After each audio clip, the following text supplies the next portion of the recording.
නමෝ තස් භගවතු අරහතෝ සම්මා සම්බුද්දස්ස නමෝ තස් භගවතු අරහතෝ සම්මා සම්බුද්දස්ස නමෝ තස් භගවතු අරහතෝ සම්මා සම්බුද්දස්ස ශ්‍රද්ධා සම්පන්න කාරුණික පින්නතුනි හැම කෙනෙක්ම උතුම් සද්ධර්ම ශ්‍රවණය සඳහා සූදානම් වන මොහොත ලෝතර සම්මා සම්බුදුරජාණන් වහන්සේ දේශනා කළ ඒ උතුම් සද්ධර්ම සාගරයෙන් ස්වල්පයක් නමුත් ශ්‍රවණය කරගන්නටයි හැම කෙනෙක්ම මේ හිමිදිරි උදෑසන සූදානම් වන්නේ. ලෝතර සම්මා සම්බුදුරජාණන් වහන්සේ නමක් මේ ලෝකයේහි පහළ වීම ඊටම දුර්ලභයි. ඒ දුර්ලභ බුද්ධෝත්පාද කාලයේ ඔබට තමන්ගේ ජීවිතය තුළ උතුම් ධර්මාර්ථයන් සාධනය කරගන්නට තිබුණ තවත් එක වසරක් ගෙවිලා ගිහිල්ලා අලුතෙන් තව වසරක් උදා වෙලා.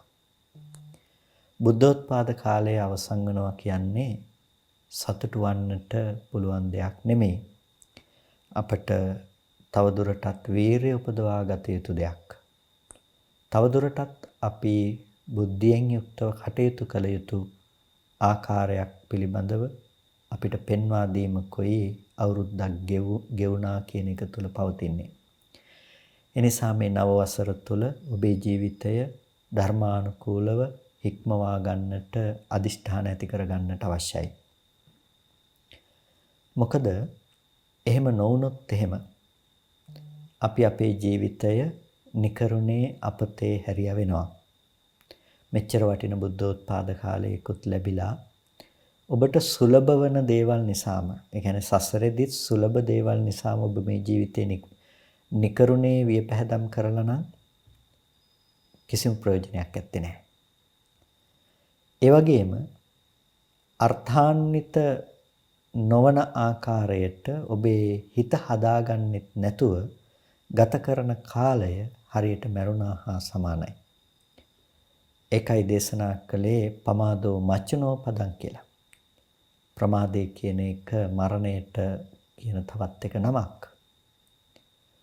අප්‍රමාදේ කියන එක අමරණීයත්වයට කියන නමක්. ඒ නිසා අමරණීයත්වය නොයසේනම් අමෘතය නිර්වාණය අධිගම කරන්නට පුළුවන්කම තියෙන්නේ සියලු දුක් කෙලවර කරන්නට පුළුවන්කම තිබෙන්නේ යම් කිසි කෙනෙක් තම సంతානෙහි නිවීම උරුම කරගත්තා නම්. චිත්තං දන්තං සුඛවහං කියලා දැක්වෙන්නේ দমনය කරන ලද සිත සුව එළවන බව. එනිසා අපි හිත দমনය කර ගැනීම පිළිබඳව මූලික වශයෙන් අවධානය යොමු කළ යුතුයි. කොහොමද අපි හිත দমনය කරගන්නේ? ජීවිතේ ජීවත් වෙනකොට අපිට බොහෝ ආශ්‍රව ධර්ම, කෙලෙස් ධර්ම අපේ සිතට ඇති වෙනවා. මේ දේවල් යටපත් කරගෙන අපි කොහොමද මේ කෙලෙස් සතුරා නසා මේ යුද්ධය ජයග්‍රහණය කරන්නේ? ඒක තමයි ඔබ නිරන්තරයෙන් සිහිපත් කළ යුතු. ඔබට පසුගිය වසර පිළිබඳව කල්පනා කරනකොට ගෙවුණු අතීතය තුළ ඔබට පේනවා නම් ඔබේ මනස ධර්මයේ තුළ දියුණුවක් ලැබලා තියෙනවා කියලා. ඒක ඊටාම වටිනවා. ඔබට පේන්නේ නැත්නම් ඔබේ මනස ධර්මයේ තුළ දියුණුවක් ලැබලා කියන බව එනම් ඔබ අප්‍රමාදී වන්නට ඕනේ තාමත් වේගවත්ව. මොකද ගෙවෙන්නේ බුද්ධෝත්පාද කාලය. මොහොතක් පාසා සිහි කරන්න. මේ ගත වෙලා යන්නේ, මේ ගෙවිලා යන්නේ උතුම් බුද්ධෝත්පාද කාලයේ බව. එවිට නිරන්තරයෙන්ම සිත අප්‍රමාදයේ කෙරෙහි නැඹුරු වේවි. බුදුරජාණන් වහන්සේගේ මූලික බුද්ධ වචනය අපි ත්‍රිපිටක බුද්ධ වචනය ලෙස හඳුන්වනවා. ඒ ත්‍රිපිටක බුද්ධ වචනය ප්‍රධාන වශයෙන් කොටස් දෙකක් ලෙස අපට දකින්නට පුළුවන්කම තියෙනවා. ඒ තමයි සම්බුද්ධ භාෂිතය සහ ශ්‍රාවක භාෂිතය විදිහට. බුදුරජාණන් වහන්සේ විසින්ම දේශනා කළ දහම් පරයයනොත් ශ්‍රාවකයන් වහන්සේලා විසින් දේශනා කළ දහම් පරයයනොත් ලෙස අපිට මේ බුද්ධ වචනය කොටස් දෙකකට දකින්නට පුළුවන්. නමුත් ශ්‍රාවක භාෂිත නමුදු බුදුරජාණන් වහන්සේගේ ඒ න්‍යාය ක්‍රමය අනුව යමින්ම පෙන්වා වදාළ නිසා බුද්ධ දේශනාවට අනුගත වූවක්ම වන නිසා ඒ සියල්ලම බුද්ධ භාෂිත ලෙසම ගැනෙනවා. ශ්‍රාවක භාෂිත කියලා කියන්නේ පොහුදුන් චිත්තසංතානයන් තුළ ඇති වූ අදහස් සංකල්පනා නෙමෙයි. මහා ශ්‍රාවකයන් වහන්සේලා විසින් ඒ ධර්ම විනය විභජනය කරන ලද මහා උපාසකවරුන් විසින් ධර්ම විනය විභජනය කරන ලද අවස්ථාවන් ඇතුළත් ඒ කොට්ඨාසයන්ටයි ශ්‍රාවක භාෂිත කියලා කියන්නේ. එනිසා එය බුද්ධ වචනයට අනුකූල වූවක්මයි. ඒ නිසායි 500ක් මහරහතන් වහන්සේලා විසින් ඒ සියල්ලම ඇතුළත් කොට සංගායනාවට නගන ලද්දේ. එනිසා මේ ත්‍රිපිටකය තුල දැක්වෙන බුද්ධ වචනයේ ලෙස අපි සම්භාවනාවට ලක් කරන තවත් ශ්‍රාවක භාෂිතයක් තමයි මහා වේදල්ල සූත්‍රය කියලා කියන්නේ. වේදල්ල සූත්‍රයේ ප්‍රශ්න සහ ව්‍යාකරණ ප්‍රශ්න විමසනවා, ප්‍රශ්නයට පිළිතුර මහා ශ්‍රාවකයන් වහන්සේ නමක් විසින් ලබා දෙනවා. මෙන්න මේ ප්‍රශ්න සහ ප්‍රශ්න ව්‍යාකරණයන් විදිහට අපට දකින්නට පුළුවන්කම තිබෙන මේ වේදල්ල සංඛ්‍යාත සූත්‍රයන්හි ප්‍රධානත්වයක් දරන මහා වේදල්ල සූත්‍රය ආශ්‍රයෙන් තමයි අපි දහම් කරුණු සාකච්ඡා කළේ.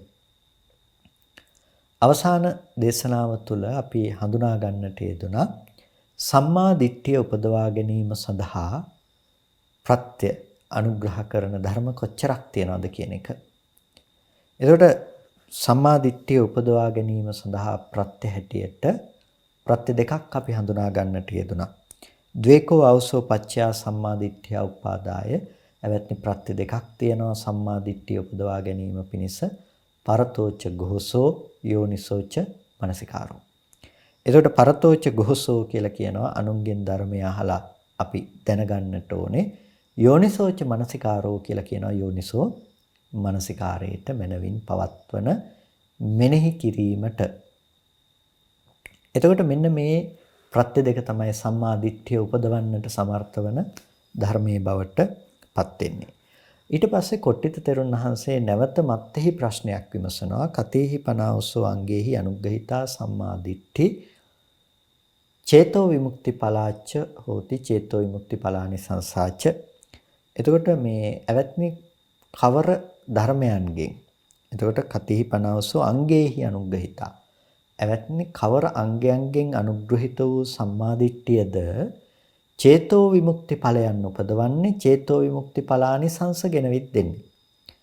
පඤ්ඤා විමුක්ති ඵලාච හෝති පඤ්ඤා විමුක්ති ඵලානි සංසාච්ච ප්‍රඥා විමුක්තියත් ප්‍රඥා විමුක්ති ඵලානි සංසේනුත් ගෙන විද්දෙන්නේ කවර ධර්මයක්දයි කියලා ප්‍රශ්න කරන්නට යෙදුණා. අන්න ඒ අවස්ථාවේදී සරියුත්තරුන් වහන්සේ දේශනා කරනවා පංචහිකෝ ආවසෝ අංගේහි අනුග්‍රහිතා සම්මාදිට්ඨිය. එවත්නි අංග පහකින් අනුග්‍රහිත වූ සම්මාදිට්ඨිය චේතෝ විමුක්ති පලාච හෝති චේතෝ විමුක්ති පලානි සංසාච්ච චේතෝ විමුක්ති පලගෙන විද්දෙනවා චේතෝ විමුක්ති පලානි සංසගෙන විද්දෙනවා. පඤ්ඤා විමුක්ති පලාච හෝති පඤ්ඤා විමුක්ති පලානි සංසාච්ච ප්‍රඥා විමුක්තිය ගෙන විද්දෙනවා ප්‍රඥා විමුක්ති පලානි සංසයන් ගෙන විද්දෙනවා. මොකද්ද? පංචහි අංගේහි අනුග්‍රහිතා සම්මා දිට්ඨි. අංග පහකින් අනුග්‍රහ කරන ලද සම්මා දිට්ඨිය තමයි ඒ විදිහට පවතින්නේ. එතකොට මොනවද මේ අනුග්‍රහ කරන සම්මා දිට්ඨිය? ඉදහවසෝ සම්මා දිට්ඨි සීලානුග්‍රහිතාච හෝති. ඉද ඒක මේ වෙන ශාසනයක වෙන කොහෙවත් දෙයක් නෙමෙයි. ඉද ඒක මේ ශාසනයට අයිති දෙයක්. ඉද මේ ශාසනය. එතකොට ඉදහවසෝ ඇවත්නි මේ ශාසනයේ සම්මා දිට්ඨිය මේ ශාසනයේ සම්මා දිට්ඨිය සීලානුග්‍රහිතාච හෝති. සීලානුග්‍රහිතයි. සම්මා දිට්ඨිය සීලානුග්‍රහිතාච සීලානුග්‍රහිතයි. මේ ශාසනයේ සම්මා දිට්ඨිය සීලානුග්‍රහිතයි. එතකොට මේ ශාසනයේ සම්මා දිට්ඨිය සීලානුග්‍රහිත වෙනවා. සීලය කියනකොට සීලය කියන්නේ මොකද්ද? චතුපාරිශුද්ධි සීලක්. සතර සංවර සීලය. අපි සරල විදිහටම කතා කරනවා නම් සතර සංවර සීලය. එතකොට සතර සංවර සීලය කියලා කියන්නේ අපි හඳුනාගත්ත පසුගිය දේශනාව තුළ ප්‍රාතිමෝක්ෂ සංවර සීලය පළමුවෙනියට. ප්‍රාතිමෝක්ෂ සංවර සීලය. ප්‍රාතිමෝක්ෂ සංවර සීලය කියනකොට ගිහියන්ගේ නිත්‍ය සීලය, පංචශීලය, ආරේකාන්ත සීලය කියලා කියනවා. එතකොට ඒ පංචශීල ප්‍රතිපදාව බොහෝ අටසිල්, දසසිල්, ආජීවාෂ්ටමක සීල කියලා සමාදන් වෙන දේවල්. සාමණේර හාමුදුරුවන්ට නම් සාමණේර දස සීලය. උපසම්පදා භික්ෂුන් වහන්සේලාට නම් උපසම්පදා සීලය. ප්‍රාතිමොක්ඛ සීලය. එතකොට මොක්ඛ කියලා කියන්නේ මොක්ෂයට, නිර්වාණයට. එතකොට නිර්වාණයට පූර්වාංගම වන, ඒ කියන්නේ නිර්වාණයට පෙරටුව යෙදෙන දෙයක් තමයි මේ ප්‍රාතිමොක්ඛ සංවර සීලය. ශික්ෂාපදයන්ට ගෞරවයකින් නැතුව, ශික්ෂාපදයන්ට ගෞරව කිරීමකින් තොරව ප්‍රාතිමෝක්ෂ සංවර සීලයෙන් යුක්ත නොවන කෙනෙක් ධර්මය අවබෝධ කරනවා කියන දේ සිද්ධ වෙන්නේ නැහැ. එතකොට සමහර වෙලාවට කෙනෙක් තර්ක කරනවා, එහෙනම් කොහොමද ඉක්මනට නිවන් දැකපු අය නිවන් දැක්කේ? දාරුචීරිය තෙරුන් වහන්සේ කොහොමද එහෙනම් ධර්මය අවබෝධ කළේ? එතකොට මේ ඒහි බික්කු භාවයෙන් පැවිදි උපසම්පදාව ලබාගත්ත, ඒ වගේම අරිහත් ඵලයේ සාධනය කරගත් උත්තමය කොහොමද ධර්මය අවබෝධ කරගත්තේ? ඇතම් කෙනෙක් මේ විදිහට හිතනවා සහ තර්ක කරනවා. පින්තුණී, තික්කපඤ්ඤ පුද්ගලයන්ගේ ස්වභාවය. තික්කපඤ්ඤ පුද්ගලයා කියලා කියන්නේ තීක්ෂණයි ප්‍රඥා ඉන්ද්‍රිය, අධිමත්තයි ප්‍රඥා ඉන්ද්‍රිය. ඒ ප්‍රඥා ඉන්ද්‍රිය අධිමත්ත භාවය නිසාම පුංචි වචන ටිකකින් ඒ ධර්මයේ ලැබීම ප්‍රමාණවත්. පරතෝඝෝස ප්‍රත්‍ය එන්නට ඕනේ පුංචි වචන ටිකකින් විතරයි. හරියට අර ලෝකේ නෙළුම් විලක් වගේ දකින්නකොට බුදුරජාණන් වහන්සේ දකින්න හරියට ඉර පායනකම් බලාගෙන ඉන්න නෙළුම් පොහොට්ටු තියෙන. ඉර එළිය වැටෙනකොටම මේක පිපෙනවා. අන්න ඒ වගේ මේ ධර්මයේ පණිවිඩය, නිවනේ පණිවිඩය සුළුවෙන් නමුත් වචන ටිකකින් ලැබෙනකොටම එය ග්‍රහණය කරගෙන ඉවරයි. අඩුව තිබුණේ එතන විතරයි. ඒ මල පිපෙනවා. ඒ වගේ ධර්මාභිසමය සිද්ධ කරනවා. ඒ තමයි තික්කපඤ්ඤ පුද්ගලයන්ගේ ස්වභාවය. හැබැයි ඒ ධර්මය අවබෝධ කරනවා කියලා දැන් එකපාර අරිහත් ඵලයටපත් වෙන ක්‍රමයක් ඇත්තේ නැහැ. එකපාර අරිහත් ඵලයටපත් වෙනවා කියලා ක්‍රමයක් ඇත්තේ නැහැ. එයා සෝවාන් මාර්ගසිත උපදවනවා, සෝවාන් ඵලසිත ලබනවා, සකුදාගාමි මාර්ගසිත, සකුදාගාමි ඵලසිත, අනාගාමි මාර්ගසිත, අනාගාමි ඵලසිත, අරිහත් මාර්ගසිත, අරිහත් ඵලසිත අනුපූර්ව විදිහට එක මොහොතක නමුත් එක දේශනාවක උනත් අනුපූර්ව විදිහට තමයි ඒ උත්තරීතර තත්ත්වයටපත් වෙන්නේ. එතකොට සෝවාන් මාර්ගයටපත් වෙනවා කියනකොටම සීලේහි පරිපූර්ණකාරී භාවය ඒ තුල නිකම්ම ගොඩ නැගෙනවා. සීලය උපදව ගන්නවා. සීලයේ ශික්ෂාපද නොකඩවන බව භාග්‍යතුන් වහන්සේ පෙන්වා වදාළ දේවල් නොකඩකොට රක්නා බව එතන තියෙනවා. ඒ නිසා මේ ප්‍රාතිමෝක්ෂ සංවර සීලය ඊටමත් ප්‍රධාන දෙයක්. කෙනෙකුට හිතෙන්නට පුළුවන් බුදුරජාණන් වහන්සේ මුල් වසර 20 තුලම භික්ෂුන් වහන්සේලාට එහෙනම් ශික්ෂාපද දේශනා කළේ නැහැනේ. වැඩිපුරම නිවන් දැක්කේ කාලෙදින කියලාත් කෙනෙකුට හිතෙන්නට පුළුවන්. පින්නතනේ ඒ බුදුරජාණන් වහන්සේ දේශනා කළේ නැහැ ඒ කාලය තුල ශික්ෂාපද. හැබැයි ශික්ෂාපද දේශනා කළාට පස්සේ ඒ බුදුරජාණන් වහන්සේගේ වචනය පිළිබඳව තියෙන ශ්‍රද්ධාව, බුදුරජාණන් වහන්සේගේ ඒ ප්‍රඥප්තියන් පිළිබඳව තිබෙන ශ්‍රද්ධාව ප්‍රධාන වශයෙන්ම බලපානවා. ධර්මයේහි පදනමනේ ශ්‍රද්ධාව කියන දේ. ඒ වගේම බුදුරජාණන් වහන්සේ ප්‍රඥප්තියක් දේශනා කළා නම් භාග්‍යතුන් වහන්සේ පෙන්නනවා මේ ශාසනයේ ආර්ය ශ්‍රාවකයා දිවි හිමියෙනුදු ඒ ශික්ෂාපදේ කඩන්නේ.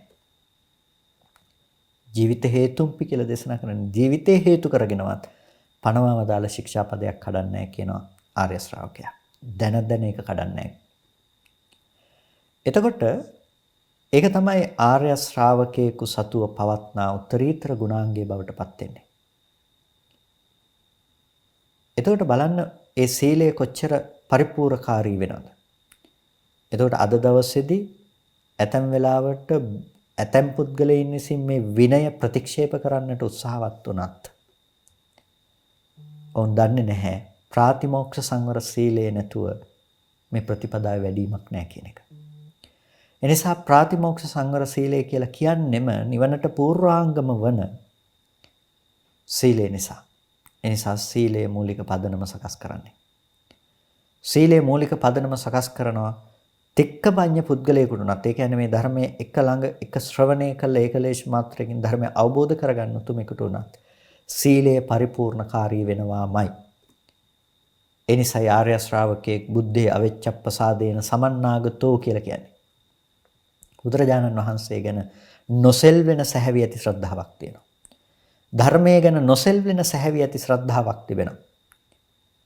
එතකොට පින්නතුනි බුදුරජාණන් වහන්සේ ගැන ශ්‍රද්ධාව කියන්නේ බුදුරජාණන් වහන්සේට වැඳගෙන ඉන්නවා කියන එකම නෙමෙයි. බුදුරජාණන් වහන්සේගේ වචනය නොකඩකොට දිවිහිමියෙන් රක්නා බව ඒ තුල තියෙනවා. ධර්මයේ පිළිබඳව දිවිහිමියෙන් දරාගත් ස්වභාවය ඒ තුල තියෙනවා. එනිසා ඒ தത്വයටපත් වීම සිද්ධ වෙනවා කොහොමත් මාර්ගඵල අධිගම ලබනකොට. එනිසා උන්වහන්සේලා සීලය පරිපූර්ණකාරීව පුරලම තමයි මාර්ගඵලයකටපත් වෙන්නේ. එක මොහොතක නමුත් ඒක එකපාර රහත් වෙනව නෙමෙයි. මේ ප්‍රතිපදාව එක මොහොතක නමුත් බොහොම වේගවත්ව සිද්ධ වෙලා තමයි ඒ උත්තරීතර தත්වයටපත් වෙන්නේ. ඒ වගේම දෙවෙනි කාරණාව තමයි අපිට සීලය තරම් මේ ප්‍රතිපදාවේ මූලික පදනම සකස් කරන වෙන දෙයක් නැහැ. එනිසා සීලයට දෙන ඉඩ අපි අපේ ජීවිතය තුළ වැඩි කරන්නට ඕනේ.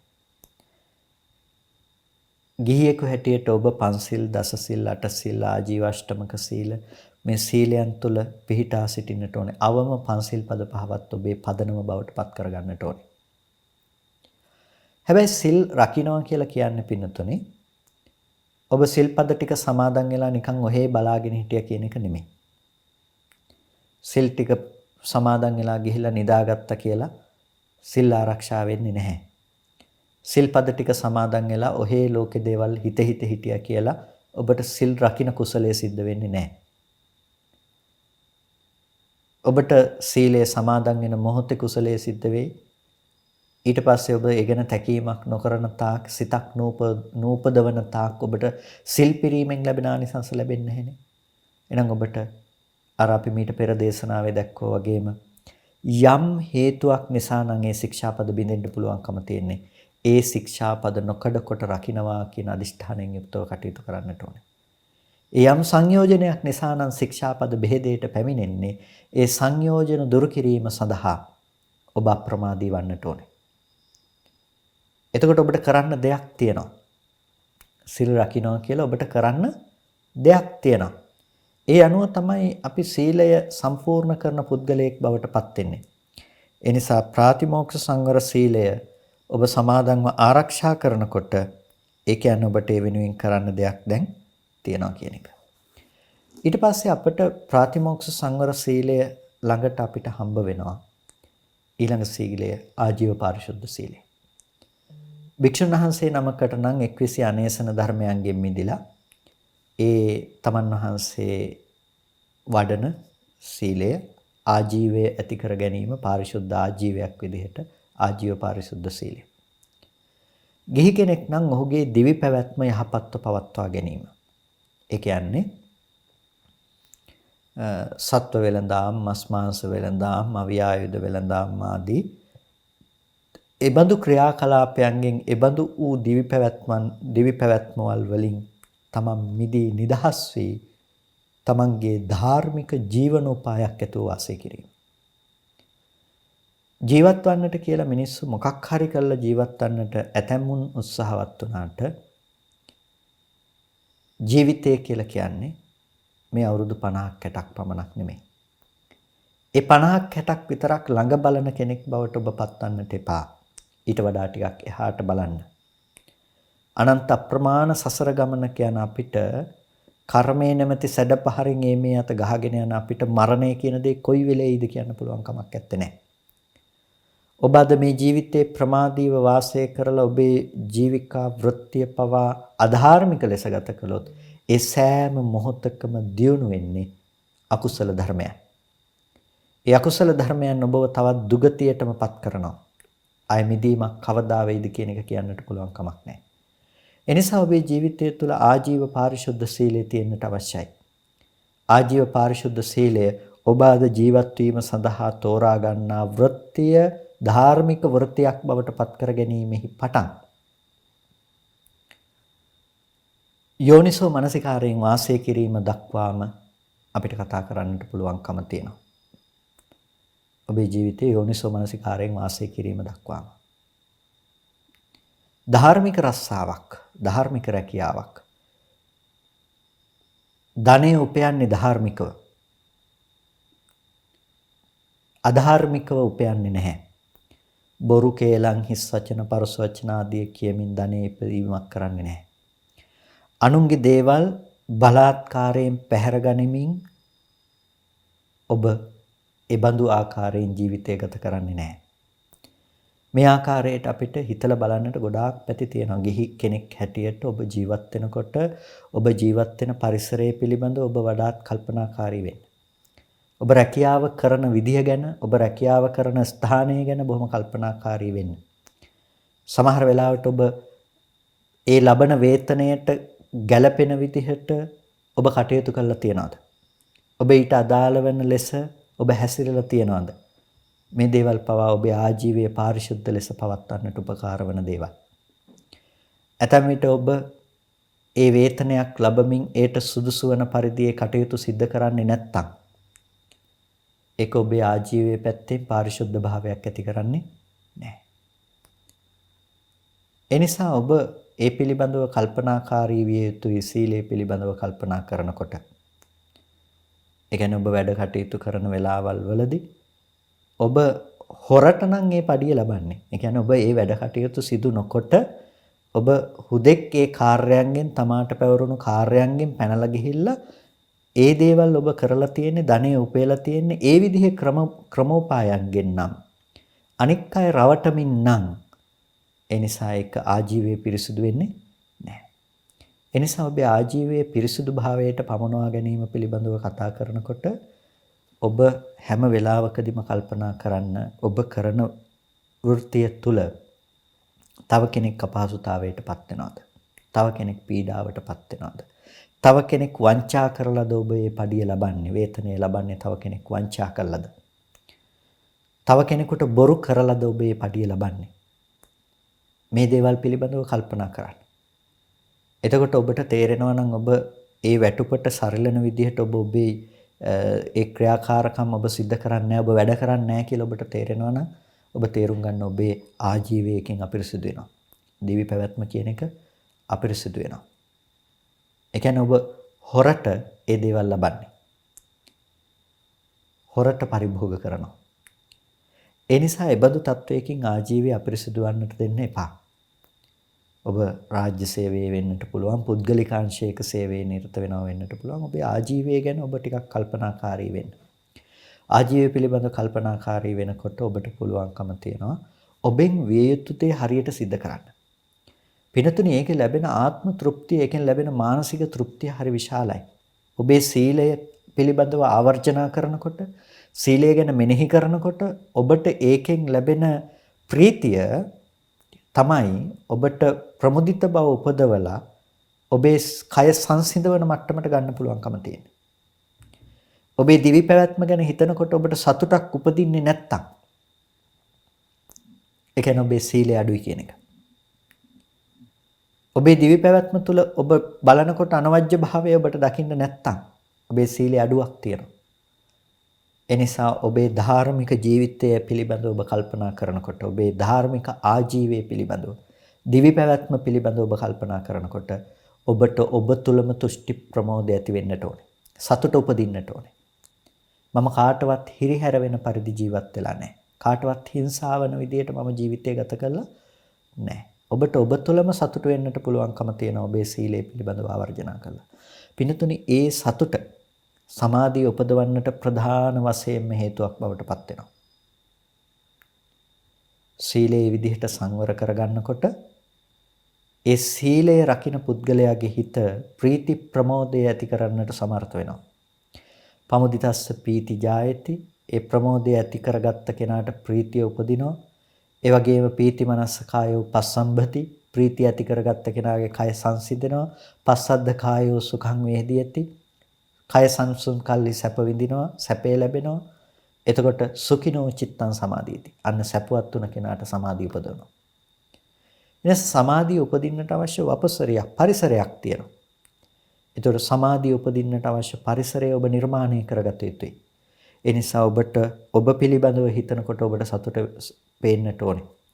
අතීත කතාපුවක් දිහා බලනකොට අපිට පේනවා තෙරුන් වහන්සේලා තමන් වහන්සේලාගේ ජීවිතයේ සීලය පිළිබඳව ආවර්ජනා කරනකොට ඒ තුලම හිත ප්‍රමුදිත භාවය ඇති කරගෙන ප්‍රීතිය ඇති කරගෙන සමාධියට සුදුසු පරිසරය සකස් වුණ හැටි. ඒ සමාධිමත් බවෙන් තමයි යථාභූත ඥාන දර්ශනය උපදවන්නට සමර්ථ වෙන්නේ. එනිසා ඔබට පේනවා නම් ඔබේ ජීවිතය ආවර්ජනා කරලා බලනකොට මම පන්සිල් පද 5 රැකලා තියෙනවා. අපි අර කතා කරපු ක්‍රමයට දවස පුරාම අකුසල විතර්ක එන්නට නොදී මම හිත යටපත් කරමින් ඒවා හිතට එනකොට ඒ ධර්මයන් යටපත් කරමින් මම කුසලයේ තුල හිත පිහිටවලා තියෙනවා ශක්තිමත් ලෙස. මම මේ විදිහට සීලය රැකලා තියෙනවා. කැඩෙන්නට දීලා නැහැ. අපිරිසිදු වෙන්නට දීලා නැහැ. ඒ වගේම මම මගේ ආජීවයේ පිරිසුදු ලෙස පවත්වලා තියෙනවා. මම උපයන මුදල රුපියල් 10ද 20ද 100ද ගණනක් නැතිව මම ඊටමත් පිරිසුදු ලෙස ඒක උපයලා තියෙනවා. එතකොට ආජීවයේ මගේ පිරිසුදුයි. මම කාටවත් හොරට පරිභෝග කරලා ණයකාරයෙක් බවට පත් වෙලා නැහැ. ඔබට තමන්ගේ ආජීව පාරිශුද්ධ භාවය පිළිබඳව හිතන්නට පුළුවන්කම තියෙනවා. දැන් භික්ෂුන් වහන්සේ නමකගේ ජීවිතයට අදාළව නම් මේක අපිට වෙනම අපසරයකින් කතා කරන්නට වෙනවා. ඒ උන්වහන්සේගේ දිවි පැවැත්ම වෙනම යන දෙයක් නේ. උන්වහන්සේ හැම වෙලාවකදීම පරපටිබද්දාමේ ජීවිකාති පබ්බජිතේ නබින්නම් පච්චවේකිතපා. උන්වහන්සේගේ දිවි පැවැත්ම පරපටිබද්දයි අනුන්හා ප්‍රතිබද්ධව තියෙන්නේ. එතකොට දායකයන් දුන් දෙයින් තමයි උන්වහන්සේට යැපෙන්නට තියෙන්නේ. එතකොට උන්වහන්සේ දායකයන් දුන් දෙයින් යැපීම සඳහා උන්වහන්සේගේ ජීවිතයේ ධාර්මික භාවය තුළ පිහිටෝගෙන තියෙන්නට ඕනේ. ඇත්තා වූම ගුණ උන්වහන්සේ තුළින් ප්‍රකට වෙන්නට ඕනේ. නැත්තා වූ ගුණ නෙමේ ඇත්තා වූම ගුණ. ඒ වගේම උන්වහන්සේගේ ජීවිතය තුළ ඒ සීල ගුණයන්ගෙන් පරිපූර්ණ භාවය තියෙන්නට අවශ්‍යයි. ඒ ආජීවයේ පැත්තෙන් වැරදි විදිහට අනේසනයන්ගෙන් හොයන දේවල් නැතුව. ඒ කියන්නේ ඥාතීන්ගේ දායකයන්ගේ ආදීන්ගේ සිත් ගැනීම සඳහා චාටු කතා කියමින් ඔවුන්ගෙන් දේවල් ඉල්ලමින් ඒ වගේම ඔවුන්ට මල් දාන ඒ වගේම උණගස් ආදී විහාරයේ සතු දේවල් දෙමින් එතකොට දැන් අද කාලේ නම් අද කාලයට අනුරූපීව විහාරයට පන්සලට ලැබෙන දේවල් දායකයන්ගේ සිත් සතුට කිරීම සඳහා දෙනවා. එතකොට දායකයෝ තව ගෙනවිත් දෙනවා. එතකොට ඒ වගේනොත් කොටසක් දෙනවා. මේ විදිහට මහා ලාභ උපදවන බවටපත් වෙනවා. එතකොට මෙන්න මේ විදිහට අනේසන ධර්ම තිබෙනවා. නොවිය යුතු දේවල් ආජීවය අපිරිසිදු කරනවා භික්ෂුන් වහන්සේ නමකගේ. මේකෙන් කියන්නේ දැන් හාමුදුරු කෙනෙකුට ගිහි පින්නතෙකුට උදව්වක් කරන්න එපා කියන එක නෙමෙයි. ඒකට උදව්වක් කරන එක වැරදි කියනවා එහෙම නෙමෙයි. වැරදි විදිහට ගන්නට එපා. ගිහි කෙනෙකුට උපකාරයක් කරන්නට අවශ්‍ය නම් ඒක අනිකුත් ගිහි දායක කාරකාදීන්ට කියලා මේ සිද්ධ විය යුතු ක්‍රමයේ පිළිබඳව කප්පියකාරකයන්ට කියලා. ඒ කියන්නේ පවාරිත කුලයන්ට කියලා. මේ මෙබඳු කටයුත්තක් තියෙනවා. මේ අසරණ මිනිස්සෙක් ඉන්නවා. මේක දෙන්නට පුළුවන් මෙන්න මේ විදිහටයි කියලා. ඒකට කැපසරු ක්‍රමවේදයන් තියෙනවා. ඒ කල යුතු කැපසරු ක්‍රමවේදයන්. අන්න ඒ ක්‍රමවේදයන්ගෙන් දිය හැකි. හැබැයි සංඝයා සතු දෙයක් කිසිම විදිහකින් ගිහියන් වෙනුවෙන් වෙන් කරන්නට පුළුවන් කමක් නැත්තේ නෑ. එතකොට ලාභ ඉපදවීම සඳහා එබඳු ක්‍රියාකාරකම් වල නිරත වෙනවා නම් අන්න ඒකට ආජීවය අපිරිසුදු වෙනවා භික්ෂුන් වහන්සේ නමකගේ උනත්. නැති ಗುಣ පෙන්නනවා නම් අනිත් අයගේ ಗುಣ මකා කියනවා නම් චාටු කතා කරනවා නම් මෙබඳු වූ නොඑක ආකාරයන්ගෙන් අනේසනයන් ඒසන කියන්නේ සොයා යනවා කියන එක. අනේසන කියලා කියන්නේ වැරදි විදියට හොයනවා කියන එක. වැරදි විදියට ප්‍රත්‍ය හොයනවා නම් ආජීවය අපිරිසුදු වෙනවා. එතකොට මේ භික්ෂුන් වහන්සේ නමකගේ පැත්තෙන් සිද්ධ වෙන දේ ගිහි ඔබ පරපටිබද්ධ නෙමෙයිනේ. ඔබ ඔබට ජීවත් වන්නට අවශ්‍ය විදිහට ඔබ උපයනවා. ඔබ උපයන දේ ඔබ යහපත් උපයන්නට ඕනේ. ඒ දේ පවා මේ ප්‍රතිපදාවට බලපානවා. ඒ නිසා ඒ පිළිබඳව ඔබේ අවධානය යොමු විය යුතුයි. එතකොට ඒක සීලයේ අංගයක් තමයි ඔබ ජීවත් වෙන පැත්ත. ඔබ ජීවිතය ගත කිරීම සඳහා සිදු කරන ජීවිකා වෘත්තිය පවා යහපත් ආකාරයට අනුන්ට කරදරයක් නොවන ආකාරයට තමන්ට සතුට ඇති කරගත යුතු ආකාරයට පැවැත්විය යුතු බව. ඒක තමයි ආජීව පාරිශුද්ධ සීලය කියලා කියන්නේ. ඊට පස්සේ අපිට තියෙන ප්‍රත්‍යසන්නිස්ෘත සීලය කියලා දෙයක්. සන්නිස්සිත කියලා කියන්නේ ආශ්‍රය කරගත්ත, ඇසුරු කරගත්ත. ඒකට ප්‍රත්‍යසන්නිස්සිත කියලා කියන්නේ ප්‍රත්‍යහා ඇසුරු කරගත්ත සීලය. ඒකට ප්‍රත්‍යහා ඇසුරු කරගත්ත සීලය භික්ෂුනාසි නමකට නම් චීවර, සේනාසන, පිණ්ඩපාත, ගිලාන ප්‍රත්‍ය කියන මේ සිව්පසයක් තිබෙනවා. දැන් ගිහි කෙනෙකුට නම් ජීවත් වෙන්නට අවශ්‍ය වෙන්නේ ඒ ටිකම තමයි. චීවර වෙනුවට ඔබට ඇඳුම් පැළඳුම් අවශ්‍යයි. ඒ වගේම පිණ්ඩපාතයේ වෙනුවට ආහාර පාන ඔබට අවශ්‍යයි. ඒ වගේම ඔබට වාසස්ථානයේ වෙනුවට ඔබට අවශ්‍යයි ඉන්නට තැනක්. නැතිනම් සේනාසනයේ වෙනුවට ඔබට ඉන්නට තැනක් අවශ්‍යයි. ගිලාන ප්‍රත්‍ය බෙහෙත් ඔබටත් අවශ්‍යයි. කෙනෙකුට ජීවත් වන්නට අවශ්‍ය මූලික අවශ්‍යතා ටික. ප්‍රත්‍යසන්නිස්ෘත සීලය.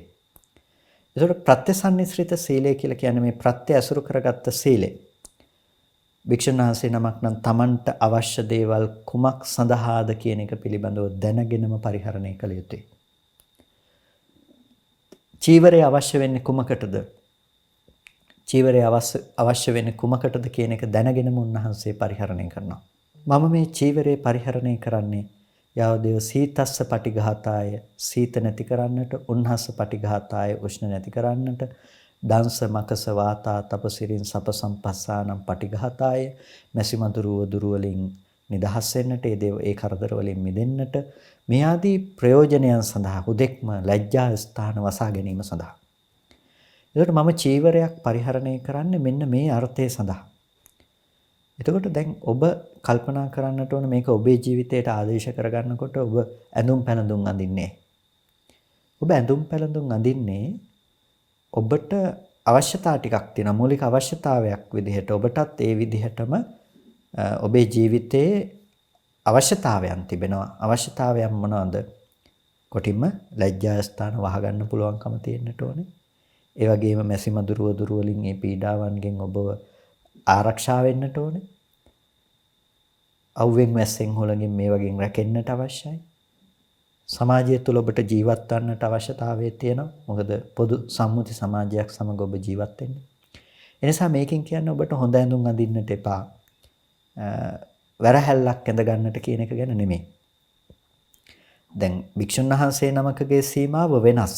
උන්වහන්සේ ලෝකයේ අසුරු කර වර්ණවත් දෙයින් මිදිලා උන්වහන්සේ චීවරයේ පවා දුර්වර්ණ භාවයට පමුණවාගෙන තමයි උන්වහන්සේ පරිහරණය කරන්නේ. පඬු පවා ගත්තත් ඒකත් දුර්වර්ණ කිරීමක්. ඒ වගේම චීවරය උන්වහන්සේ පරිහරණය සඳහා ගත්තත් ඒකේ අර කබ්බින්දු තියලා ඒක ඒ විදිහට තමයි පාවිච්චි කරන්නේ. එතකොට ඒකේ කසට පැල්ලමක් තියලා ඒක සලකුණු කරලා ඒ විදිහට තමයි උන්වහන්සේ චීවරය පාවිච්චි කරන්නේ. එතකොට ඒක සම්පූර්ණම දුර්වර්ණ පැවැත්මක් තියෙනවා. දුර්වර්ණ පැවැත්මක් කිව්වේ දුර්වර්ණ කරලා ඒදී පරිහරණය කරනවා. මොකද එහි තෘෂ්ණා ඡන්දය ඇති නොවීම පිණිස. දැන් එක එක මට්ටම් තිබෙනවානේ ධර්මයේ යෙදෙනකොට. දැන් ගිහි ඔබට ඒ විදිහටම ඔබත් ගිහිල්ලා මේ අතහැරලා දාපු වස්ත්‍ර හොයාගෙන ඇඳුම් මහ ගන්නට කියනව නෙමෙයි. ඔබ සමාජයක් සමග ජීවත් වෙනකොට ඒකට සුදුසු පරිදි ඒ ඇඳීම ඒක ගැටලුවක් ඇති කරන දෙයක් නෙමෙයි. හැබැයි ඔබ අනවශ්‍ය විදිහට ඒ දේ මත ඔබ ජීවත් වෙන්න උත්සාහවත් වෙනවා නම්, ඒ දේ මත ඔබ යැපෙනවා නම්, අවශ්‍ය අර්ථය සිද්ධ නොවන පරිදි ඔබ තමාත් කාමයේහි ගිලෙමින් අනුනුත් කාමයේහි ගිලෙන ලෙස ඒ පසුපස හඹා යන පුද්ගලයෙක් නම්. එන්නේ සමාජ ජීවත් වෙනකොට අපිට අවශ්‍යයින වැදගත් විදිහට තැනකට යන්න අවශ්‍ය වෙනවා. ඒක අවශ්‍යතාවයක්. එහෙම නැතිනම් ඔබේ අර්ථය සිද්ධ කරගන්න පුළුවන් කමක් නැත්තේ නැහැ. බුදුරජාණන් වහන්සේ විනය පනවන තැනදී කියනෝනේ අපසන්නානං පසාදාය පසන්නානං බිහියෝ භවයි කියලා. නොපැහැදුණු අය පැහැදෙන්නත් ඕනේ, පැහැදුණු අයගේ වැඩි පැහැදීමක් තියෙන්නත් ඕනේ. ඒ ලෞකික පැවැත්ම ගැන බුදුරජාණන් වහන්සේ අවධානය යොමු කළා. ඒ නිසා ලෞකික ලෝකයේ තුල ජීවත් වෙන ඔබට ඒ ලෝකේ ජීවත් වෙන්නට අවශ්‍ය පැවැත්මක් ඔබට තියෙනවා. ඒ නිසා මේ පැවැත්ම ඉක්මවල යන්නට කියලා කියනව නෙමෙයි. ඒ නිසා මේ ශාසනයේ සීලය රකින්නවා කියලා කියන්නේ ප්‍රත්‍යසන්නිසිත සීලයෙන් යුක්තයි කියලා ගිහි කෙනෙක් වුණත් ඒ සීලයෙන් යුක්තයි කියලා කියන්නේ ඔබ මේ පරණ රෙදි ඇඳගෙන ඉන්නවා කියන එකම නෙමෙයි. හැබැයි තෘෂ්ණාව ඇති වෙන පරිදි ඒ පසුපස්සේ ඔබ පන්නගෙන යනවා නම් තෘෂ්ණාව ඇති වෙන විදිහට ඒ පසුපස්සේ ඔබ පන්නගෙන යනවා නම් අන්න ඒක නොවිය යුතු දෙයක්. ඒ දේ නොවිය යුතු දෙයක්. ඇයි ඒ දේ නොවිය යුතු දෙයක් කියලා කියන්නේ? ඔබේ සිත ඔබ චේතනාව ඒක පස්සේ ගිහිල්ලා තමාත් අන්ධකාර ගිල්ල අනිත් අයත් ඒ தത്വයට පත් කරන තැනට පත් කරනවා නම් ඒක ඊටමත් භයානක දෙයක්. ඒ නිසා ඒක නොවිය යුතුයි. ඒ නිසා සීලය පිළිබඳව ඔබ අවධානය යොමු කරනකොට ඔබේ ප්‍රත්‍යසන්නිශ්‍රිත සීලය ඔබට ජීවත් වෙන්නට අවශ්‍ය තියෙන අවශ්‍යතාවයන් පිළිබඳව ඔබ මූලික වශයෙන් අවධානය යොමු කරන්නට ඕනේ. එතකොට ඔබේ අවශ්‍යතාවයන් පිළිබඳව ඔබ අවධානය යොමු කරනකොට ඔබ දන්නවා ඇඳුමක් අවශ්‍ය වෙන්නේ කුමකටද කියලා. එනිසා ඔබ ඒකෙන් තවදුරටත් මහා තෘෂ්ණාවෙන් ප්‍රමාණය ඉක්මවා යන සීමාව ඉක්මවා යන බැඳීම් වලින් ඇලීම් වලින් යුක්තව ඒක පස්සේ පන්නගෙන යන සිරිතක් ඔබේ ඇත්තේ නැහැ. ඒ වගේම ඔබේ ජීවිතය තුළ ඒහා සමග අල්පේච්ඡතාවය ගොඩනගිය යුතුයි. දැන් සමහරුන්ට තමන්ගේ ජීවිතේ කොච්චර ඇඳුම් තිබුණත් මදි. අලුතෙන්ම හොයනවා. ඇයි ප්‍රමාණය ඉක්මවා යන තෘෂ්ණාව. හොඳ ඇඳුම් තියෙනවා සමහරලාට අලුතෙන්ම හොය යනවා. ඒක මහේච්ඡතාවය. ඇඳුම් නැතිකම නෙමෙයි. තව තැනකට යන්නට අවශ්‍ය ඇඳුමක් නැතුව නෙමෙයි. මේ පැති වලින් ඔබේ ජීවිතය ඔබ ආරක්ෂා කරගන්නට අවශ්‍යයි. ඔබේ සීමාව අර්ථය දැනගන්නට ඕනේ. හොඳට අඳින්න ඕනේ. හැබැයි අඳින එකේ අර්ථය තේරුම් අරගෙන. අර්ථය දැනගෙන තමයි ඔබ අඳින්නට ඕනේ. ඒ විදිහට ඔබ ඔබේ ජීවිතය ප්‍රත්‍යසන්නිශ්‍රිත සීලය තුළ ප්‍රත්‍යයන් පිළිබඳව ඔබ මනා වූ දැනුමකින් නුවණකින් පරිහරණය කරන තැනට පත්වන්නට ඕනේ. ඒ ඇඳුම් පැළඳුම් පැත්තෙනුත් ආහාරයේ පැත්තෙනුත් එහෙමයි. ආහාරයේ පැත්තෙනුත් භික්ෂුන් වහන්සේ නමක් නම් පිණ්ඩපාතයෙන් යැපෙන තැනට ජීවත් වෙනවා. හැබැයි ඔබට තියෙනවා ඔබේ ආහාරය පිළිබඳව කල්පනාකාරී වෙන්න.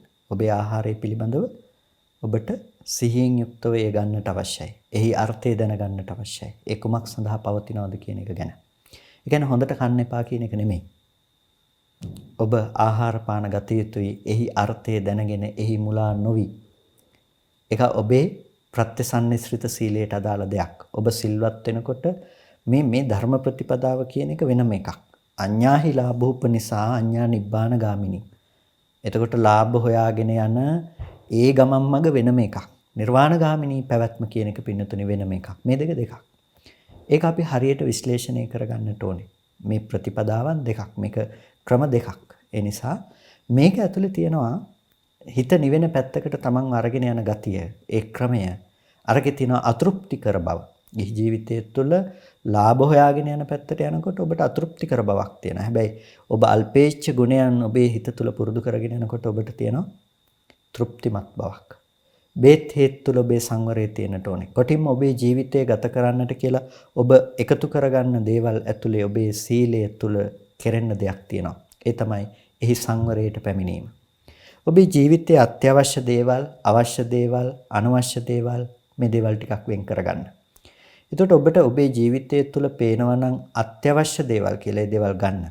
අවශ්‍ය දේවල් හැටියට පේනවා නම් ඔබට ඒ දේ සීමා සහිත කොට නුවණින් කල්පනා කරලා බලලා ඒ දේවල් ලං කරගන්න.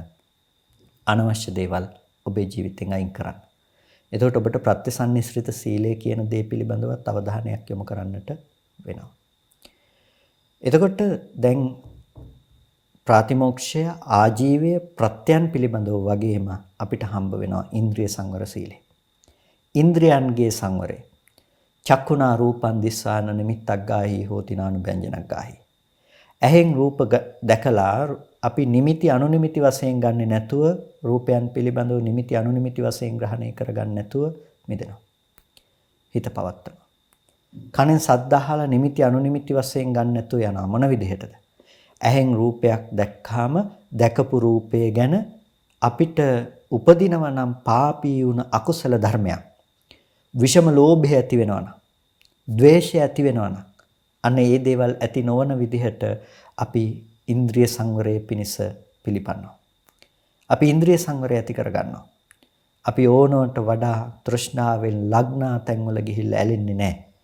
ඒ දේවල් හොඳට බල තවදුරටත් හිතට තලු මරන්න පුළුවන් විදිහට නිමිති අනුනිමිති විදිහට ගන්නෙ නැහැ. ඒ විදිහට නිමිති අනුනිමිති විදිහට ගන්නෙ නැතුව හිත ඒ නිමිති වලින් නිදහස් කරගන්නවා. බුදුරජාණන් වහන්සේ දේශනා කරන්නේ මේ විදිහට. නිමිති අනුනිමිති විදිහට ගන්නෙ නැතුව ඒ දේවල් වලින් හිත පැත්තකට ගන්නවා. එතකොට අපිට ඇවිල්ලා තලු මරන්න පුළුවන්කම තියනවා නම් මේ වගේ හොඳයි මේ වගේ ලස්සනයි කියලා අර නිමිති අනුනිමිති විදිහට අපි ඒව කල්පනා කරන්න තලු මරන්න පුළුවන් නම් හිතේ ඔස්සේ සැරිසරනවා. හැබැයි මේ වපසරි අඩු නම් හිතට පීඩා කරන අඩුයි ඒ කෙලෙස් ධර්මයන්. ඒ නිසා පාපී අකුසල ධර්මයන් තමන්ගේ චිත්තසංතානය තුළ වර්ධනය වෙන්නට නොදී ඒ දේවල් දුරු කරන්නට උත්සාහවත් වෙනවා නම් ඒ දේවල් බලමින් නැවත නැවත බලමින් නිමිති අනුනිමිති වශයෙන් හැසිරෙන්නේ නැත්තම් පිනතුනි ඒක ඉන්ද්‍රිය සංවර සීලයට අදාළ වෙන දෙයක්. දැන් බලන්නකෝ ඇතැම් වෙලාවට ඔබ බලන ටෙලිනාට්‍යයක් වෙන්නට පුළුවන්. ඔබ බලන රූප වෙන්නට පුළුවන්. ස්ත්‍රී පුරුෂ ආදී රූප ආදී වෙන්නට පුළුවන්. මේ ආදී දේවල් දිහා බලාගෙන උනත් ඔබ නිමිති අනුනිමිති විදිහට ඒව ඔලුවට දාගත්තාම මොකද වෙන්නේ? ඒව දාගත්තාම ආපහු පසෙකට ගිහිල්ලා ඔබ කල්පනා කරනවා අර දේවල් පිළිබඳව. හිතින් තලු මරනවා. අපි පුරුදු වෙන්නේ ඒකට. අපේ හිත හැඩ ගැසිලා තියෙන ඒකට. බොහෝ වෙලාවට අපේ තරුණ පිරිස් මේ ඉන්ද්‍රිය සංවරය නැතිකම නිසාම මහත් व्यसනයන්ට මුහුණ පාලා තියෙන අද දවස් වෙනකොට.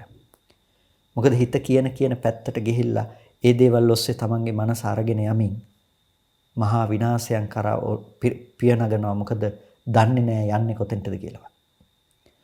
ඒ නිසා නිමිති අනුනිමිති විදිහට ඒ දේවල් වල හැසිරෙන්නේ නැතුව මුලින්ම ඒ දේ සිඳලා දැම්මොත් අපි කියනවා නියපොත්තෙන් කඩන්න තියෙන දේ පොරවෙන් කපන්න වෙනකන් ඉන්නේ නැතුව අපිට මිදෙන්න පුළුවන් නම් ඒක තමයි වටින්නේ. ඒ නිසා ඉන්ද්‍රිය සංවර සීලය කියලා කියන්නේ අර නිමිති අනුනිමිති විදිහට අරගෙන හිතට තලු මරන්න තියෙන වපසරිය අඩු කරලා දාන එක. ඒ නිසා ඔබට ඒ දේවල් පස්සේ ඕනවට වැඩි යයි කියලා හිතෙනවා නම් කලම අතහරින්න. නිමිති අනුනිමිති විදිහට ගන්නෙ නැතුව කලම අතහරින්න. දැන් ඔබේ හිතේ දේවල් අනුව හැසිරෙන දේවල් තියෙනවා නම් ටිකෙන් ටික එකෙන් හිත ගලව ගන්න හොඳ නිමිති කුසල ආරම්මන පිළිබඳව ඔබේ සිහිය පිහිටුවමි. ඒ විදිහට ඔබට පුළුවන් ඉන්ද්‍රිය සංවර සීලය ඇති කරගන්නට. ඉන්ද්‍රිය කියනකොට ඇස තියෙනවා, කන තියෙනවා, නාසය තියෙනවා, දිව තියෙනවා, කය තියෙනවා. එතකොට මනස තියෙනවා. ඉන්ද්‍රිය හයම තියෙනවා. ඉන්ද්‍රිය හයේම සංවරය ඔබ ඇති කරගන්නට ඕනේ. සිත උනත් එක එක අරමුණු වල ඕනවට වඩා යනවා නම් ඉන්ද්‍රිය සංවරය නැතිකම. සමහර වෙලාවට මහා දුකකටපත් වුණ අරමුණු ගැන හිත සමහර අය සොවින් තැලෙනවා. ශෝකයෙන් තැවෙනවානේ. Tamanට වෙච්ච දේවල් අහවල මට මෙහෙම කිව්වා මෙහෙම කළා කියලා ඒ විදිහට ඒ දේවල් ගැන හිත දුකෙන් තැවෙනවා. දුක කියලා කියන්නේ ද්වේෂයනේ, අකුසලයක්. සමහර අය තණ්හාවෙන් තැවෙනවා. හිතින් හිත අතීතය ගැන සිහි කර අනාගතය ගැන සිහි කර මේ ලෝභ ද්වේෂයන්ගෙන් තැවෙනවා. පිනතුනි හිතින් උනත් ඒ අරමුණු පසුපස්සේ යන්න දෙන්න එපා. ඒ නිදහස් වෙන්න. ඒ දේවල් පසුපස්සේ යන්න නොදී හිත ඉක්මනින් කුසල ආරම්මණයකට අරගෙන ටිකෙන් ටික හිත පුරුදු කරන්න. ඒ තමයි ඉන්ද්‍රිය සංවර සීලය. නිමිති අනුනිමිති විදිහට ඒ දේවල් පසුපස්සේ යන්න නොදී ඔබ හිත හික්මව ගන්නවා. මෙන්න මේ විදිහට ඔබේ ජීවිතේ හික්මව ගන්නකොට කියනවා මේක සීලය ආරක්ෂා කරනවා කියලා. දැන් සම්මා දිට්ඨිය සීලානුග්‍රහිතයි කියලා කියන්නේ ඔබ අර දර්ශනයක් ඇති කර ගන්නවා නම් සම්මා දිට්ඨියක්. ඒ සම්මා දිට්ඨිය මේ සීලයෙන් අනුග්‍රහිතයි නම් ඒක විමුක්ති පලානිසංස ප්‍රඥා විමුක්ති පලානිසංස ගෙනවිත් දෙන්නට පුළුවන්කම තියෙනවා. චේතෝ විමුක්ති පලානිසංස ගෙනවිත් දෙන්න, ප්‍රඥා විමුක්ති පලානිසංස ගෙනවිත් දෙන්නට සමර්ථ වෙන කොටසක් තියෙනවා. නිසා බලන්නකෝ පින්නතුනේ අපි සිල් රකින්නවා කියලා කිව්වට අපි සීලේ කොච්චර කොටසක්ද අපි සීමා කරගෙන තියෙන්නේ කියලා. සීලෙන් කොටස් 4කට බෙදුවොත් 4න් එක කොටසක් අරගෙන ඒ එක කොටස රැක ගන්න අමාරුවෙන් අපි කාලය ගත කරනවා. අපිට කොච්චර තව රකින්න තියනවද? පින්නතුනේ මේ සිල් රකින්න එකේ රහසක් තියෙනවා. සිල් රකින්න එකේ රහසක් තියෙනවා. ඒ රහස තමයි කුඩා තැන ඉඳලා රකින්න පටන් ගන්න ඕනේ. කුඩා තැන ඉඳලා. එතකොට මහ ඒව කරා යන්නේ නැහැ. කුඩා තැනින් ආරක්ෂා වෙන්න පටන් ගත්තාම අර ලොකු ශික්ෂාපද කඩනවා කියන තැනට යන්නේ නැහැ. කුඩා ශික්ෂාපද කඩන්න පටන් ගත්ත කියලා කියන්නේ ලොකු එක ළඟට යනවා අපි දන්නෙත් නැතුව ඒක කඩනවා. එනිසා කුඩා අණු ශික්ෂාපදේ ඉඳන් රකින්න ඕනේ. එනිසා ඔබ මේ සීලය ගැන කතා කරනකොට සතර සංවර සීලයක් ගැන කතා කරනවානේ. ඒ අනෙක් සංවර සීලයන් ගැනත් ඔබ අවධානය යොමු කරන්න. එතකොට නිකම්ම ඔබ පංචශීල් පද පහ රකින්න කෙනෙක් බවට ඔබපත් වෙයි. හිතන්නකෝ ඉන්ද්‍රිය සංවර සීලය හැම වෙලාවකදීම ඔබේ සිත තුළ තියෙන්නට ඕනේ. දැන් ඒක ප්‍රාතිමෝක්ෂ සංවර සීලයට උපකාර නැද්ද? උපකාරයි. ප්‍රත්‍යසන්නිස්ෘත සීලය ඔබට උපකාර වෙන්නේ නැති වෙයිද? උපකාර වෙනවා. ආජීව පාරිශුද්ධ සීලය ඔබට උපකාර වෙන්නේ නැද්ද? ඒ දේවල් උපකාර වෙනවා. එකිනෙකට මේ ස්කිල් කොටස් හතර එකිනෙකට උපකාර වෙනවා. හැබැයි ඔබ ශික්ෂාපද හතර විතර නම් ඔබ සීලයේ හැටියට හඳුනගෙන තියෙන්නේ. ඒක ඕනම මොහොතක බිඳෙන්න පුළුවන්කම තියෙන. ඇයි ඔබ හිත රකින්නේ නැහැ? ඔබ ජීවිතේ කලමනාකරණයක් නැහැ. ඒ නිසා ඔබ අතින් සිල්පදේ විඳින්න පුළුවන් ඉඩකඩ වැඩි. ඔබ වෙනස්ම පුද්ගලයෙක් බවට පත් කරනවා සීලය තුලින්. දිවි පැවැත්ම හැසිරීම කතාබස් කිරීමේ ඉඳලා ඔබ වෙනස්ම චරිතයක් බවට පත් කරනවා. ලාභ හොයාගෙන මේ පැත්තේ යනවා නම් ඒක වෙනම ගමනක් විදිහට යන්න පුළුවන්කම තියෙනවා ලෝකේ ලෞකික පැවැත්ම ඇතුලේ. හැබැයි නිර්වාණගාමිනී ප්‍රතිපදාව ඇතුලේ යනවා නම් ඔබට පටිසෝතගාමී වෙන්නට සිද්ධ වෙනවා ඔබේ ජීවිතය තුළ. ගිහි ජීවිතයක් ගත කළත් ලෝකේ පැවැත්ම තමයි ලෝකයේ එදිනෙදා දේවල් ගැනම හිත කාලය ගත කරන එක. හැබැයි ඔබට සිද්ධ වෙනවනේ ඒ දෙයින් මනස නිදහස් කරගෙන ඒකෙන් හිත ගලවලා අරගෙන නිවැරදි පැත්තට හිත යොමු කරන්න සිද්ධ වෙනවා. මේ වගේ අර ලෝකේ යන පිළිවෙලට නෙමෙයි ඊට වඩා ප්‍රතිවිරුද්ධ පිළිවෙලකට ඔබේ ජීවිතය හැඩගස්වා ගන්නට ඕනේ. ඒ නිසා සීලය කියන දේ ඊටාම අත්‍යවශ්‍ය දෙයක්. ඔබේ ජීවිතය තුළ පරිපූර්ණ භාවයට ඔබ පත් කරගත යුතු දෙයක් තමයි සීලය කියලා කියන්නේ. ඒ සීලය මේ විදිහට පරිපූර්ණ භාවයට පත් කරගන්නේ නැතිනම් කිසිම ආකාරයකින් ඒ සම්මා දිට්ඨිය උපදව ගන්නට ඔබට පුළුවන් කමක් නැත්තේ. යම් කිසි දවසක ඔබ හරියට සිල් රකින්න පුරුදු වෙලා ඒ සඳහා උත්සාහවත් වුණොත් ඔබට පුළුවන් වෙයි සම්මා දිට්ඨිය උපදව ගන්න. පිනතුනේ අපි අර මුලින් කිව්වා වගේ සීලානුග්‍රහිතයි කියලා කියනකොට සීලය කියන දේ ප්‍රධාන කෘත්‍යයක් සිද්ධ කරනවා. සීලේ නැතුව නිවන් දකින්නවා කියන එක ලේසියෙන් ඒක කරන්න පුළුවන් දෙයක් නෙමෙයි. මේ ඤෙය්‍ය පුද්ගලයෝ දැන් ඔබ ඔබේ චරිතය පිළිබඳව ඔබ තේරුම් ගන්න එපා. ඔබ තික්කපඤ්ඤ පුද්ගලයෙක් නෙමෙයිනේ, තීක්ෂණ ප්‍රඥා ඇති පුද්ගලයෙක් නෙමෙයි. මේ අනිත්‍ය ගැන බුදුරජාණන් වහන්සේ දේශනා කරපු සූත්‍ර දේශනාවන් පැල් බැඳගෙන කියවුවත් ඒකත් අපිට තේරුම් ගන්නට වෙන්නේ අමාරුවෙන් නම්. වෙනතනේ අපි තික්කපඤ්ඤ පුද්ගලයෙක් කියලා හිතන එකේ තේරුමක් නැහැනේ. එහෙනම් අපිට තියෙනවා මේ ධර්මය අහලා මේක ජීවිතයට ප්‍රගුණ කරලා අවබෝධ කරගන්නට. ඒ නිසා අපිට සිල් රකින්න වෙනවා. හිතේ සමාධිය වඩන්න වෙනවා. මේකට අපිට උත්සාහවත් වෙන්න වෙනවා. මේකට මහන්සි වෙන්න වෙනවා. එතකොට අපේ ජීවිතේ වෙනස් කරගන්න වෙනවා. ඒ සඳහා තමයි අපිට මේ සීලය උපකාර වෙන්නේ. ඒ ජීවිතේ වෙනස් කරලා දක්වන්නට. ඒකයි මේ සීලය අද රකින්න නැතුව අද ඔබට නිවන් දකින්න බෑ කියලා කියන්නේ. මේක මම කියන්නේ නැහැ භික්ෂුන් වහන්සේ නමක් රකින්න සීමාවෙන් ඔබ මේ සියල්ල රැක්ක යුතුයි කියලා. ඒක උන්වහන්සේගේ ප්‍රාතිමෝක්ෂ සංවර සීලයට අදාළ වෙන විදිහට උන්වහන්සේට තියෙන අනෙක් දේවල් ටිකත් ගැලපිලා යන විදිහට. උන්වහන්සේගේ ප්‍රාතිමෝක්ෂ සංවර සීලයේ තියෙන යම් විදිහකටද ප්‍රවෘජාව තියෙන යම් විදිහටද ඒ විදිහට තමයි උන්වහන්සේගේ ආජීව පාරිශුද්ධ සීලය තියෙන්නේ. ඒ විදිහට තමයි උන්වහන්සේට ප්‍රත්‍යසන්නිස්ෘත සීලය තියෙන්නේ. ඒ විදිහට තමයි උන්වහන්සේට ඉන්ද්‍රිය සංවර සීලය තියෙන්නේ. එතකොට ඔබ එදිනෙදා ජීවිතේ ජීවත් කරන්නේ ඔබ සාමාන්‍ය සම්මුති සමාජය තුළ. එතකොට ඔබට ශික්ෂාපද විදියට භික්ෂුන් වහන්සේ නමට තියෙන ප්‍රාතිමෝක්ෂ සංවර සීලය නෙමෙයි තියෙන්නේ. එහෙනම් ඔබට සිද්ධ වෙනවා ඒ සීලයට අනුරූප වන විදිහට ඔබේ සමාජයේ පැවැත්ම තුළ අකුසලයට නොයා ධාර්මික සීමාව ඇතුළ රැඳී සිටින්නට පුළුවන් විදිහට මේ සතර සංවර සීලය ඔබේ ජීවිතය තුළ ඇති කරගන්න. ඒ නිසා මේ සඳහායි ඔබ උත්සාහවත් විය යුත්තේ. ඒ නිසා මේ නව වසරේ ඔබ අඩුම සිල්වතෙක් වෙන්න. සීලය ආරක්ෂා කරන කෙනෙක්. මේ සතර සංවර සීලය ඔබ තුළ උපදවන කෙනෙක්. ඒකම සමාධිය උපදවන්න උපකාර වෙනවා. ඒකම සමාධිය උපදවන්න උපකාර වෙනවා. ඒ නිසා පන්සිල් පද පහෙන් විතරක් රැකෙන්නේ නැතුව ඔබ ඔබේ ජීවිතය සීලය තුලින් සම්පූර්ණ කරගන්න උත්සාහවත් වෙන්න. එතකොට තමයි මේ සීලය සම්මාදිට්ඨියට අනුග්‍රහ කරන්නේ. සම්මාදිට්ඨිය සීලයටත් සීලය සම්මාදිට්ඨියටත් අනුග්‍රහ කරනවා. මේ දෙක අන්‍යෝන්‍යව අනුග්‍රහ කරනවා. සම්මාදිට්ඨිය සීලයටත් සීලය සම්මාදිට්ඨියටත් මේ දෙක අන්‍යෝන්‍යව අනුග්‍රහ කරනවා. ඒ කියන්නේ එකිනෙකාට උදව් කරගන්නවා. සීලය නැතුව සම්මාදිට්ඨිය උපදවනවා කියන එක වෙන්නේ නැහැ. ඒ වගේම ධර්මයේ පිළිබඳව මූලිකව ඇති කරගත්ත අනුමාන ඥානයක් ප්‍රඥාව උපකාරීත්වයේ නැතුව ලෞකික සම්මාදිට්ඨිය උපකාරී බව ලබන්නේ නැතුව සීලය උපදවනවා කියන දේ වෙන්නේ නැහැ. ඒ නිසා සම්මාදිට්ඨිය සීලයට සීලය සම්මාදිට්ඨියටත් උපකාර වෙනවා. නිර්වාණගාමිනී ප්‍රතිපදාවේ සම්මාදිට්ඨිය ලෝකෝත්තර සම්මාදිට්ඨිය. ඒ ලෝකෝත්තර සම්මාදිට්ඨිය උපදවන්නට ඒ සම්මාදිට්ඨිය සීලානුග්‍රහිත විය යුතුමයි.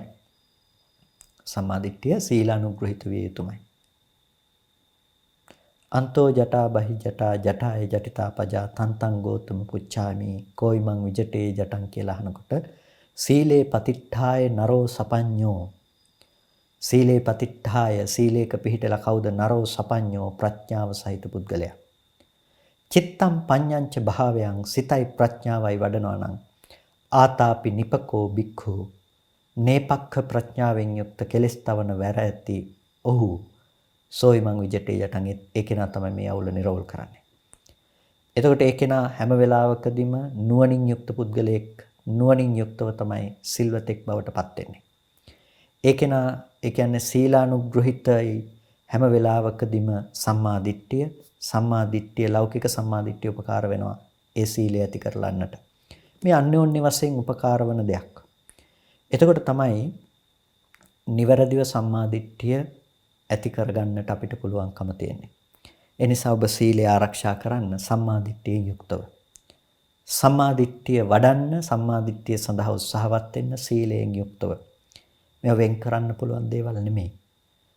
නිවන් දකින ගමන් මඟ නිවන් දකින මාර්ගය තුල අපි ගමන් කරනවා නම් පින්නතුනේ මේ විදිහට අපේ ජීවිතේ වෙනස් වෙන්න ඕන පැති ගොඩක් තියෙනවා. ඒ පැති ගැන අපි අවධානය යොමු කරන්නට ඕනේ. ඒ පැති ගැන අවධානය යොමු කරලා වෙනස් විය යුතු තැන් වලින් අපි අපේ ජීවිතේ වෙනස් කරගන්නට ඕනේ. එහෙම නැතුව නිවන් දකින්නවා කිව්වට දකින්න පුළුවන් නිවනක් නැහැ. නිවෙන්නට ඕනේ නම් ඔබේ ජීවිතේ ඇවිලෙන තැන් නිවාගෙන යන්නට ඕනේ. ඔබේ ජීවිතේ ඇවිලෙන තැන් ටික තමයි සීලයෙන් නිවන්න පටන් ගන්නෙ. සමාධියෙන් ඒක වසා දමනවා. ප්‍රඥාවෙන් නැවත උපදින්නේ නැති තත්වයට මේ දේවල්පත් කරලා දානවා. ඒ නිසා සීලයෙන් තමයි ඔය ගින්න නිවෙන්නේ. ගින්න නිවෙන තැනට ඔබ සිල්වත් වෙන්නට නම් සීලේහි සිල්පද ටික ගැන විතරක් බලන්නේ නැතුව ඊට වඩා එහාට ගිහිල්ලා සීලය පිළිබඳව අවබෝධයෙන් ඔබට මානසිකාරය පවත්වන්නට සිද්ධ වෙනවා. ඒ නිසා සම්මා දිට්ඨිය උපදවන්නට කොහොමද සරියුත්තර වහන්සේ දේශනා කරන්නේ? ඉදහවසෝ සම්මා දිට්ඨිය සීලානුග්‍රහිතාච හෝති කියලා. එවැත්නි මේ ශාසනයේ සම්මා දිට්ඨිය සීලානුග්‍රහිතයි. සීලෙන් අනුග්‍රහ කරනවා. ඒ නිසා සීලය ගැන ඔබේ අවධානය යොමු කරන්න. සීලය ගැන අවධානය යොමු කරාම ඊටාම එක්මනින් ඔබට සම්මා දිට්ඨිය උපදව ගන්නට පවත්වන්නට පුළුවන්කම තියෙනවා. අපිට ඊට පස්සේ ලැබෙනවා ඉදහවසෝ සම්මා දිට්ඨිය සීලානුග්‍රහිතාච හෝති කිව්වා වගේම සුතානුග්‍රහිතාච. සුතානුග්‍රහිත භාවයේ සුතය. එතකොට සුතය කියනකොට ඇසීම කියන දේ, සුතමේ ඥානය කියන දේ සුතානුග්‍රහිතාච. අපි සුතයෙන් අනුග්‍රහ කරන ආකාරය පිළිබඳව අපිට පුළුවන් ඉදිරියේදී තවදුරටත් දීර්ඝව සාකච්ඡා කරන්නට. හොඳයි, හැම කෙනෙක්ම අද දවසේදී කල්පනා කරගන්න මේ නව වසර තුළ ධර්ම ශ්‍රවණය කළ යෝනිසෝ මනසිකාරයේ පවත්තලා වටිනා කුසලයක් සිදු කරගන්නට යෙදුන මේ සිදු කරගත්ත මේ සියලුම කුසල ධර්මයන් අපි මේ වෙලාවේදී අනුමෝදන් කළ යුතු අයට අනුමෝදන් කරමු.